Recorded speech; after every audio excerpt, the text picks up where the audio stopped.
here, a violent jihadist organization that not only targets Israelis, but terrorizes its own people. Just take a look at all of this on the screen behind me, beating people or with circle of people surrounding them in a city right here. Now, the government released this video of armed masked men dragging Gazans and then beating them. We want to know where the outrage is and why this has not made headlines across the world. Where are the UN resolutions that demanded an end to the violence and the emergency sessions calling for Hamas to end its reign of terror? The silence speaks louder than words here.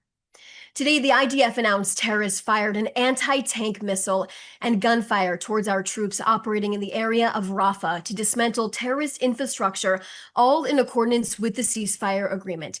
Now, in response, the IDF began striking in the area to eliminate the threat. Just before I came on here, we actually released a statement following Hamas's violation of the ceasefire that the prime minister held a consultation with the defense minister and the heads of the security establishment and instructed them to act forcefully against terrorist targets inside of the Gaza Strip. Now, as this savagery continues, so does our fight for the release of our deceased hostages. The 72-hour window, which Hamas agreed to under President Trump's plan that we're currently in, has expired, where the terror group was supposed to release all of our hostages at one time. It has expired by a week now. Now, just this morning, the prime minister demanded the release of all 16 of our hostages' remains that are in Gaza still. Over the weekends, Hamas released the bodies of 3 of our deceased hostages.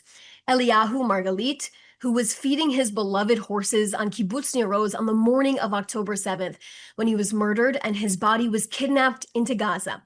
And Ronen Engel, who was murdered while his family was in their home. He was defending them from terrorists that infiltrated their house on Kibbutz Nir Oz on the morning of October 7th. And just this afternoon, the body of a Thai hostage, Sontai Okarsri, was also identified. He was murdered on the morning of October 7th while in the orchards of Kibbutz Be'eri. His body was later kidnapped into the Gaza Strip. Now, may their memories forever be a blessing. Hamas knows where our hostages are located inside of the Gaza Strip. We are aware that when Hamas feels the pressure from Israel and the United States, they start to return more of our hostages' remains. Let's reiterate the facts here. Hamas is required to uphold its commitments to the mediators, including President Trump, to return our remaining hostages as part of this agreement. The prime minister has made it abundantly clear there will be no compromise and Israel will spare no effort until all of our fallen hostages are home. There are 16 more hostages that need to be returned. Now, Prime Minister Netanyahu submitted for government approval today the permanent name of this war as the War of Redemption, in Hebrew known as Milchemet Hatkuma. It was approved by the government. It comes as Israel marks 2 years since a terrible disaster, where we remember how we started in times of tragedy and how we rose up dramatically on our feet, dynamically, and returned intensive war to our enemies. The Prime Minister said last night in an interview here in Israel that Israel removed the existential threat of the Iranian axis from the Jewish state as Israel broke the deadly chokehold Iran tried to create here, establishing this national redemption project in the land of Israel and our strong and flourishing state. Prime Minister Netanyahu said on the 3rd day of the war that we will change the face of the Middle East. And that's exactly what we did, which was made possible by 3 things: the sacrifice and bravery from our heroic soldiers on all fronts, the decisions led by the Prime Minister and the government, and the special relationship between the Prime Minister and President Trump, who helped us in the second half of the war. From the beginning, the Prime Minister took on enormous decisions, first declaring war on Hamas in Gaza and calling up all of our soldiers, all 400,000 of them, to be recruited for this war. Decisions such as waiting to launch the operation in Lebanon against Hezbollah instead of being spread out on multiple fronts. The Prime Minister's defiance on going into Rafah with or without the support from the Biden administration. And taking out the heads of Iran's axis like Sinwar and Nasrallah, the Beeper operation in Lebanon, and the historic operation against Iran's nuclear program in direct coordination with President Trump. The Prime Minister says this is a war of redemption of our people as a direct continuation of the War of Independence. I'll take a few questions right now.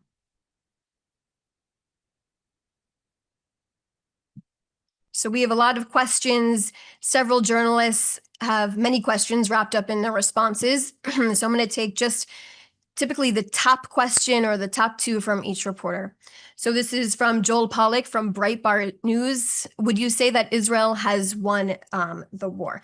I laid out my answer to that, Joel, specifically talking about the incredible achievements that Prime Minister Netanyahu has gotten us to this point, all of the achievements inside of Gaza, when it comes to even the Houthis, when it comes to Hezbollah in Lebanon, in addition to Iran, the incredible achievements President Trump and Prime Minister Netanyahu got us to the point when it comes to Iran's nuclear system and program over there. So when it comes to your question, like I said, laying out all of the achievements that got us to this point in time where we are right now. Going to your second question, Joel, if Israel feels the need for strong military action against terrorists in Gaza, as the Prime Minister said, does that mean that the ceasefire is over? Israel has continued to fulfill their side of the ceasefire, as we have continued to said over and over and over again for the last week now. And I will point you to the direction of Hamas, who has still not released the bodies of all of our hostages. Remember, like we said at the beginning of the ceasefire, we were expecting all of our hostages to come out at one time, all 48 of our hostages. And here we are 1 week later, and we still have 16 bodies that we need to get back from Hamas that are still inside of the Gaza Strip. But specifically, when it comes to the question about the terrorists inside of Gaza, I want to just reiterate the statement that was published by the Prime Minister's office before I got on here, that Hamas's violation of the ceasefire, the Prime Minister actually held a consultation with the Defense Minister and the heads of security establishment and instructed them to act forcefully against terrorist targeting in the Gaza Strip. This is in reference to an incident that took place in the Rafah area inside of the Gaza Strip. Lior Soroka from the Washington Post, were any soldiers injured in the attack inside of Gaza today? I will refer that question to the IDF. This is Alexander Cornwell from Reuters. Hamas has said it remains committed to the ceasefire and denies any knowledge of any incident in Rafah. Well, first off, just for journalists to even have communication with Hamas, of course, you know, Alexander, they are lying. They have not fulfilled their side of the ceasefire. And it's a simple reason. As we continue to say, I've stood up here for the last week to tell you that not all of our hostages are back. And we're waiting for 16 bodies. This was a commitment that was made under the first phase of this plan, Trump's plan to get us to this point where we are today. And we are waiting for Hamas to follow through with that.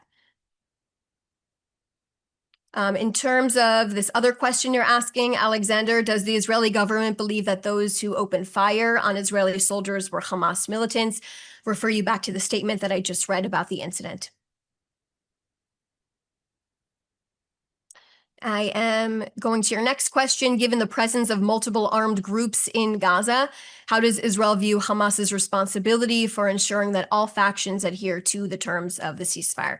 Well, first off, Hamas should also be adhering to all the terms of the ceasefire. We are still waiting, like I continue to say, day after day, we're waiting for them to fulfill their side of this agreement. But just to talk about the horrific videos we continue to see out of the Gaza Strip of people being executed in the streets by the Hamas terror group are despicable. It just shows what we have been faced with for the last 2 years, the grotesque way this terror group actually acts against their own people inside of the Gaza Strip. This is who Hamas is.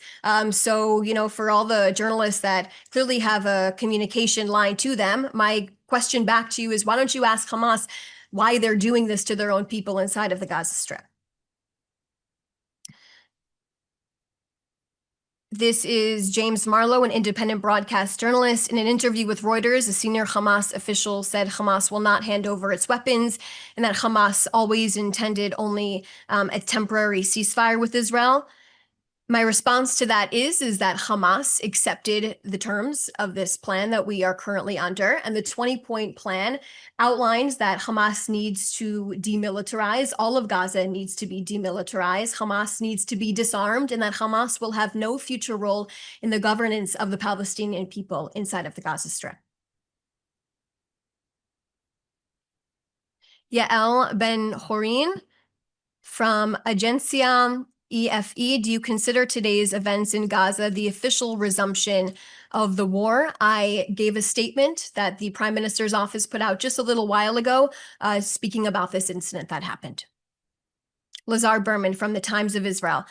On October 9th, you said all of the prime minister's objectives have now been achieved. With Hamas holding onto the majority of the slain hostages and saying that they won't disarm, is that still your assessment? So to talk about that, like I said, in terms of the 20-point plan, all of this has been approved on all sides by all parties that Hamas needs to be demilitarized. They will have no part of governing the Palestinian people in the future. But like I continue to say, we are waiting for Hamas to fulfill their side of this ceasefire agreement to release all of our hostages that are still in captivity at this point in time, which is 16 bodies. And I outlined earlier in this briefing what our 20 living hostages have been able to convey about their experiences in captivity. I want all journalists to really understand those stories and understand really what our hostages went through and how horrific this terror group is, that is clearly holding their own people captive inside of the Gaza Strip. And you can see the enormous amount of violence that is happening to their own people inside of the Gaza Strip as well. This is Hilde Gran from TV2 Norway. Are the airstrikes happening within the yellow line? Are there civilians in the area? In terms of any airstrikes inside of the Gaza Strip, we are currently in a ceasefire, like we continue to say, but if there is a threat to our soldiers inside of the Gaza Strip, they are allowed to, of course, protect themselves and do what is needed to do. Just going through the rest of these questions. This is Kano Watanabe, excuse me for the mispronunciation there, from a Japanese newspaper. I answered your question about the airstrikes in Gaza just now. Jean from PBS, you want us to report on the happenings inside of Gaza, but you don't allow us as independent journalists to go inside of the Gaza Strip. In reference to that, I always and have in the last few days talked about journalist access going into the Gaza Strip. I refer that question to the IDF. Also, the Prime Minister's office has facilitated these trips and these visits for journalists to go into the Gaza Strip to embed with the IDF as well. Hannah Julian from Jewish Edition. Has the Prime Minister discussed the repeated multiple Hamas violations of the agreement with President Donald Trump?